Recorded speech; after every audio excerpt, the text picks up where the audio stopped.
His life's journey had unfolded within the walls of orphanages. John was acutely aware that aside from his elderly great-grandmother, he had no living kin. During his time at the orphanage, she was a frequent visitor, always bearing delectable pastries and an assortment of sweets. The years flowed by steadily.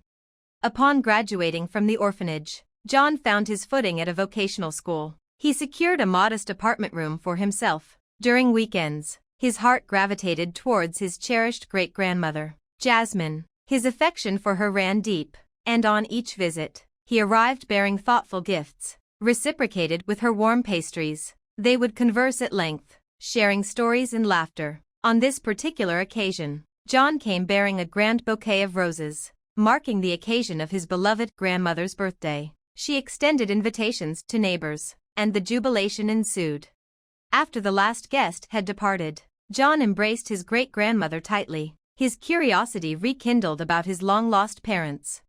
This topic hadn't graced their conversation in quite some time. He had scant knowledge. His mother's demise during childbirth was the sum of it. Jasmine, her eyes brimming with nostalgia, reached for an old oak chest and sifted through its contents. After a brief search, she produced a weathered photo album and handed it to John, revealing that it held a treasure trove of images of his mother. She went on to recount the days when they lived together as a close-knit family. John's maternal grandparents had been avid explorers, with a penchant for journeying to enigmatic locales. During one of their expeditions with a group, exploring ancient caverns, they became separated, losing their way and ultimately succumbing to a cave-in. When the expedition party returned, the grim realization dawned that 2 members were missing. A rescue mission was dispatched, but it was too late.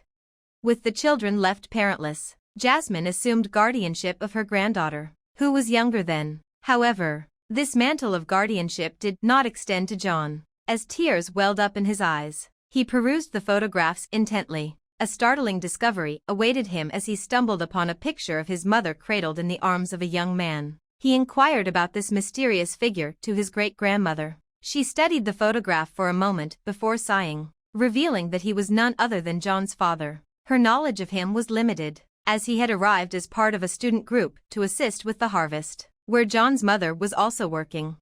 That's where their story began. An undeniable connection had sparked between them. Despite Jasmine's attempts to dissuade her granddaughter, she remained resolute in her belief that their love was genuine. When the harvest season drew to a close, the student group had to depart. On that fateful day, Jasmine anxiously awaited her granddaughter's return. She arrived home in the early hours of the morning, initiating a somber conversation. They engaged in a heated exchange, but ultimately, the granddaughter prevailed, convincing her that there was nothing more than friendship between her and Thomas.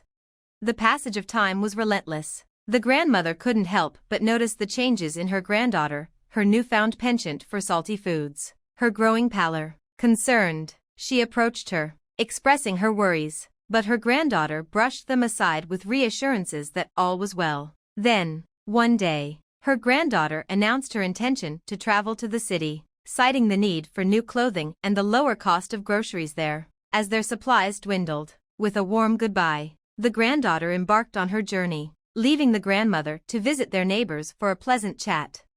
As daylight waned and evening shadows stretched, the grandmother, standing at her doorstep awaiting her granddaughter's return, couldn't help but notice the state of her boots. An uneasy feeling settled in her heart, leading her to venture into her granddaughter's room, where she found her weeping, her face buried in a pillow. Concerned, she gently probed, prompting her granddaughter to reveal the heart-wrenching tale.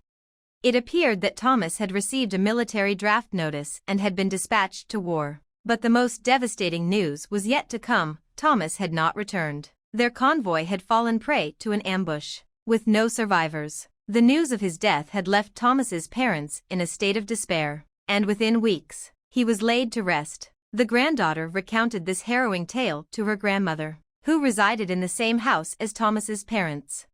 Listening to her granddaughter's grief-stricken words, Jasmine enveloped her in a warm embrace. "My dearest granddaughter, we will face this hardship together, and for as long as I draw breath, you shall have my unwavering support." They clung to each other for an extended period, finding solace in their shared sorrow. As time passed, the granddaughter's belly began to swell, prompting the grandmother to make a difficult decision. to shield her from the prying eyes and wagging tongues of their small community. She arranged for her granddaughter to stay with a distant acquaintance in the city. Jasmine spent a restless night, a foreboding sense of impending events weighing on her heart. In the morning, she hastily packed her belongings and boarded a bus to the city. Upon arriving at the maternity ward, she was met with a shocking revelation: her granddaughter was no longer there, and the baby was under the care of the medical staff. The birth had been fraught with complications, resulting in substantial blood loss.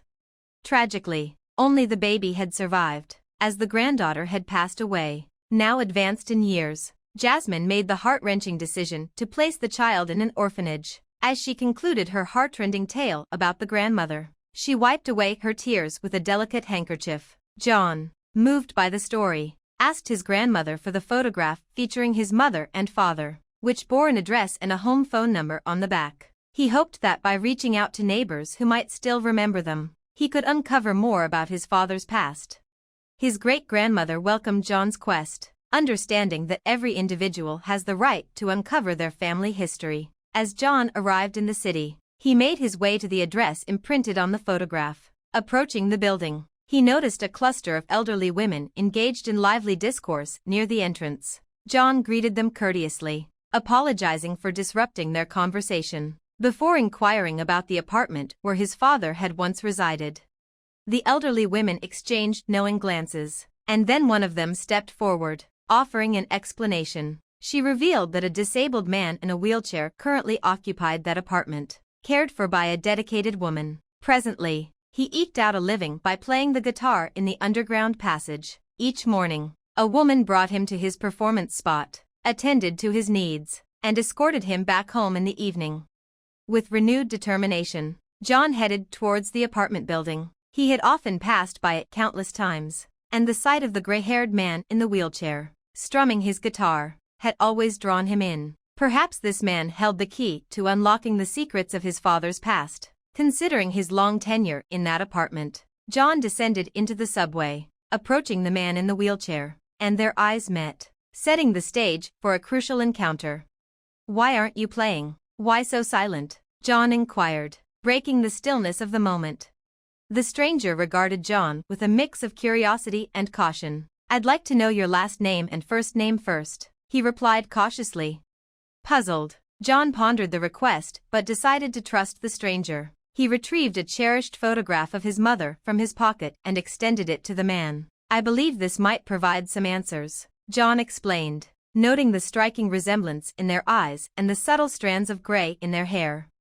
Taken aback by the photograph, the stranger's eyes welled up with tears. He had no inkling that he had a son, let alone such a handsome one.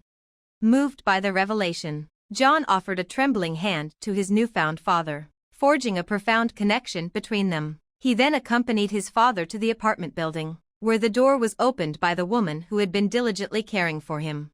After a series of heartfelt conversations, John thanked the woman for her devoted service and paid her for her time, explaining that her assistance was no longer required. The circle of family, once broken, had now come full circle, reuniting father and son. As evening settled in, the two men found themselves seated on the couch, their conversation stretching into the night. John absorbed his father's harrowing tale of being taken captive when their convoy fell victim to an ambush. An explosion had catapulted him into a ravine, where he lay for an unknown duration before regaining consciousness, only to discover he was in captivity. His desperate attempts to escape had resulted in severe leg injuries. It was a twist of fate that ultimately led to his salvation. A passing military vehicle had stopped near the dwelling where he was confined, seeking water from a nearby well. As the homeowner headed towards the well, he seized the opportunity to scream for help. Catching the attention of the soldier, the shed door was flung open, and the taste of freedom he had yearned for washed over him.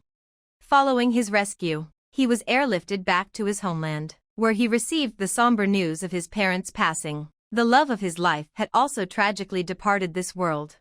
Their conversation wove a tapestry of shared pain and the profound impact of life's tumultuous twists and turns. Father and son sat together, leaning on each other for strength and understanding, their connection rekindled in the face of adversity.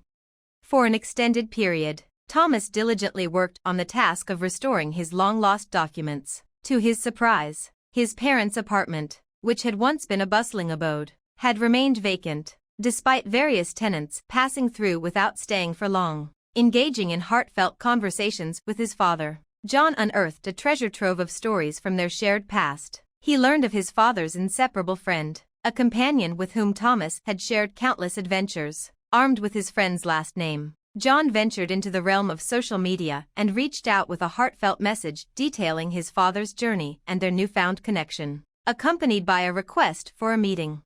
The response came swiftly, filled with eagerness and warmth. The friend invited them over for a lunch that would be forever etched in their hearts. The two friends embraced each other with the intensity of reunited kindred spirits. It was in that very house that John also crossed paths with his future wife, the daughter of his father's cherished friend. With his father's friend holding a prominent position, securing a sanatorium stay for Thomas's much-needed treatment was a straightforward endeavor. However, Thomas steadfastly refused to leave the family apartment that held memories of both joy and sorrow. In a gesture of unwavering devotion, John arranged to exchange his own apartment for one on the same floor as his father, ensuring that they remained close and connected. Life moved forward, and John and his wife welcomed 3 children into their lives, each of them spending cherished hours at their grandfather's place, returning home in the evenings with laughter and stories to share. In the course of John's quest to reunite with his father, he extended an invitation for his father to visit his great-grandmother. The meeting brought immense joy to all, but sadly, a few months later, his great-grandmother's journey reached its peaceful conclusion. The house where she had lived for so long transformed into a cherished summer retreat, becoming a place where the extended family gathered to celebrate the bonds that held them together. It's astonishing how a small photograph from an old album could reshape John's destiny, leading to the reunion he had yearned for over the years. The story is a testament to the profound impact of reconnection, where hearts find peace in the embrace of loved ones who were once lost but are now found.